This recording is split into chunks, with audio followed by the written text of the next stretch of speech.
మీరు ఈరోజు ఏమైపోయారంటే మీరు సినిమాల మోజులో పడిపోయి మీరు పోస్టర్లు పెట్టి ఓజీ ఓజీ లేదంటే మిగతా హీరోలకి జైజీలు కొట్టి ఇవన్నీ కొట్టండి.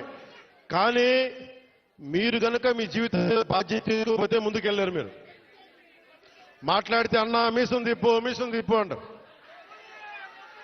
నేను మీసం తిప్పితే విను,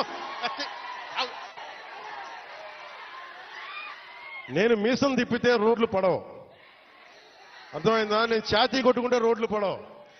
నేను వెళ్ళి ప్రధానమంత్రి గారికి దండం పెట్టి ముఖ్యమంత్రి గారి దృష్టికి ఆ సమస్య తీసుకెళ్తే రోడ్లు పడతాయి. అందుకని మీసాలు తిప్పడాలు ఛాతీలు కొట్టుకోవడాలు నాకు చేతగా పని చేయడం తెలుసు. నాకు పని చేయనివన్నాను.